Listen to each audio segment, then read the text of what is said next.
G'day ladies and gentlemen, my name's Isaac Butterfield, and before I begin this video, I would like to take this opportunity to really pay respects to the traditional owners of the land in which we film this video today, watch this video today, and consume all of the videos available on this platform. We must pay respects to those traditional owners of the land.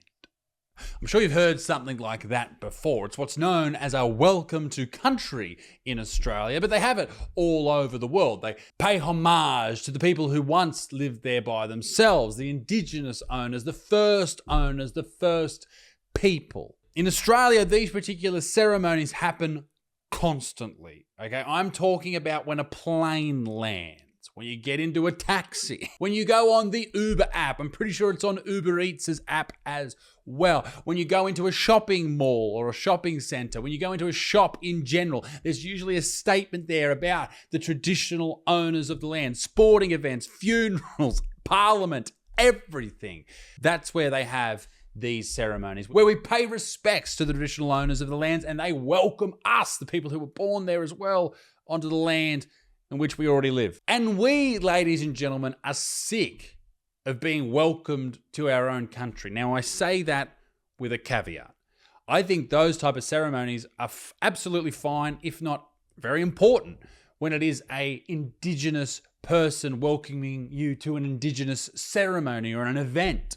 But to have them used all the time loses all meaning. And that is how most people think when it comes to welcoming someone to the land in which they already live or acknowledging the traditional owners. I don't think there's anything that wrong with saying, hey, we're a little bit sick of them, okay? Like, you could do them. They're important and they're great, and it's a very interesting cultural experience, but don't do them every 5 minutes. Otherwise they lose all meaning. And also, why are you charging thousands of dollars just to have these ceremonies? If you're doing them all the time, it sounds like you're making bank. A few weeks ago, I made a video all about this topic. It was called Enough is Enough, and I think that's how most people think in this situation. Not just whiteys like me, but I'm talking about anyone from any different nation, any different color. People agree with the idea that, hey, these things are important, don't do them all the time. But here in my country, Australia, the land that everyone wants to visit, the Australian government have gone one step further, and it's going to blow your mind. I give you an acknowledgement of autistic people. Why? Why is that a thing? Why are we acknowledging, don't clip this. Why are we acknowledging autistic people? They don't need to be acknowledged. In the same vein, we don't need to acknowledge blind people or people with psoriasis. Just let them be. Exclusive. The Australian government is slammed for introducing an acknowledgement of autistic people in an official document. And this is where these things start. They start with, one introduction into the public realm, and then it becomes more and more and more and more. The welcome to countries here in Australia, or any of these indigenous ceremonies, they happened once or twice, and now they happen all the time. Could this happen with the acknowledgement of autistic people? In Australia, they do smoking ceremonies to welcome people to country or to the land the indigenous people once had by themselves. But will they do the same with autistic people? Will they replace that smoking ceremony with a screaming ceremony? Or a no eye contact ceremony? Or a panic and run out of a shopping mall because there's too many lights in here ceremony? What the fuck? And to make this even more what the fuck, and to make the rest of you collectively go what the fuck, the Australian government has been slammed for sticking an acknowledgement of autistic people straight after acknowledgement of country. They've done one after the other. There's too many acknowledgements. The Federal Social Service Minister, Amanda Risworth, launched Australia's first ever national autism strategy. My strategy would be to avoid them. Now, Amanda, the Minister for Tism, which is what I would like to call her, I respect what you're doing, okay? I really do. I think it's important to make the world in which we live accessible and welcoming to all of us. And I understand that she is trying to improve the lives of autistic people, and I think that is absolutely fantastic. I have autistic friends, and here's some of them right now. And I think it's important to, be very welcoming of these people. I think it's beautiful. Ladies and gentlemen, to be serious for a moment, autism is something I've lived with my entire life. My brother has it. He's severely autistic. He's nearly 30. He's never spoken a word.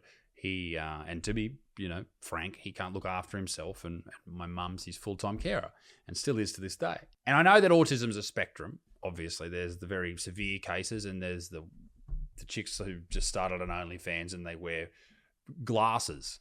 I guess you could call that autism.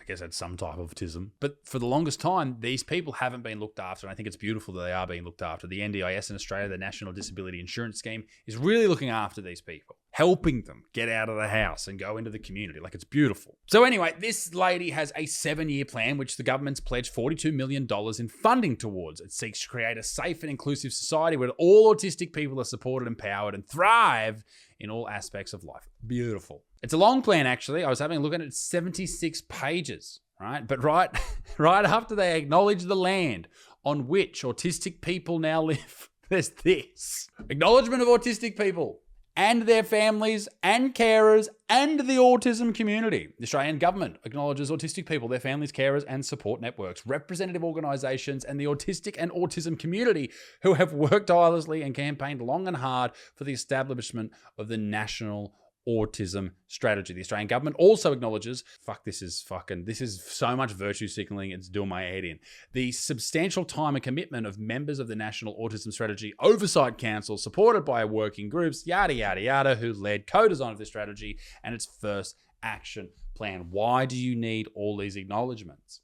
It's like, how some people, some women particularly, they'll go, oh, I'm a girl's girl. I'm a girl's girl. I'm a girl's girl, but they fucking hate women.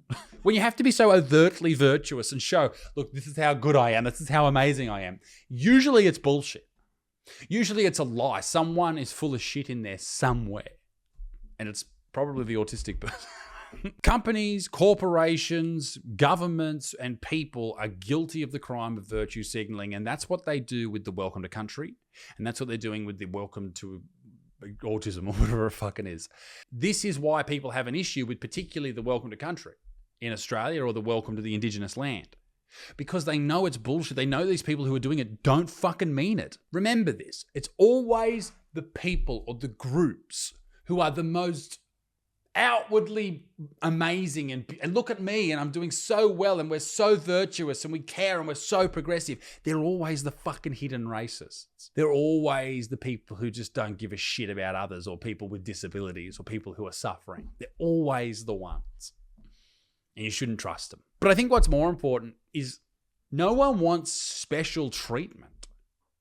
No autistic person wants a fucking acknowledgement of autism. And I don't think many Aboriginal people here in Australia or Native American people in America or anyone else all over the world, I don't think they want to hear how we acknowledge the fact that they exist. No one wants to hear that. It's like looking down upon someone. Oh, do we need to acknowledge you? Oh, you need an acknowledgement. That's bullshit. And no one wants to fucking deal with that. It's pity. It's pity, and no one wants fucking pity. Just fuck off and let everybody get on with their day. I think that's the best way to look at it.